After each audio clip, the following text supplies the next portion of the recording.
ആധുനികവൽക്കരണത്തിലൂടെ കൃഷിയെ ലാഭകരമാക്കുക എന്ന ദൗത്യം യുവതലമുറ ഏറ്റെടുക്കണമെന്ന് കിസാൻ സഭ ദേശീയ സെക്രട്ടറി വിജു കൃഷ്ണൻ.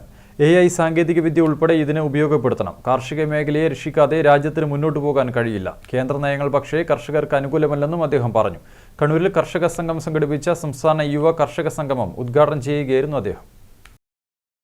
കേന്ദ്ര സർക്കാരിന്റെ നവ ലിബറൽ നയം രാജ്യത്തെ കാർഷിക രംഗത്ത് വലിയ കൊഴിഞ്ഞുപോക്കിന് കാരണമാകുകയാണെന്ന് കിസാൻ സഭ ദേശീയ സെക്രട്ടറി വിജു കൃഷ്ണൻ പറഞ്ഞു.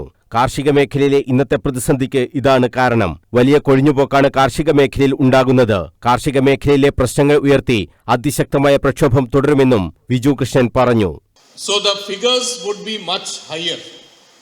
That is the reality.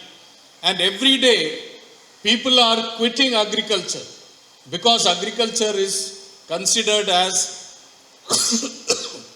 a unviable proposition.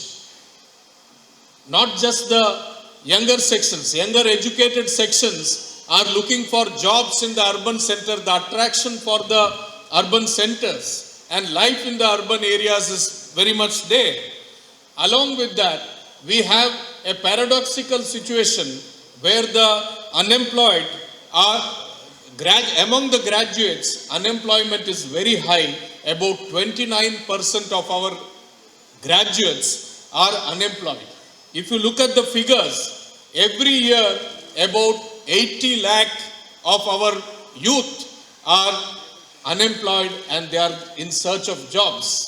When this is the situation, Kannur Nayanar അക്കാദമിയിൽ കേരള കർഷക സംഘം സംഘടിപ്പിച്ച സംസ്ഥാന യുവ കർഷക കൺവെൻഷൻ ഉദ്ഘാടനം ചെയ്ത് സംസാരിക്കുകയായിരുന്നു CPM പോളിറ്റ് ബ്യൂറോ അംഗം കൂടിയായ വിജു കൃഷ്ണൻ. കർഷക സംഘം സംസ്ഥാന പ്രസിഡന്റ് M വിജയകുമാർ അധ്യക്ഷത വഹിച്ചു.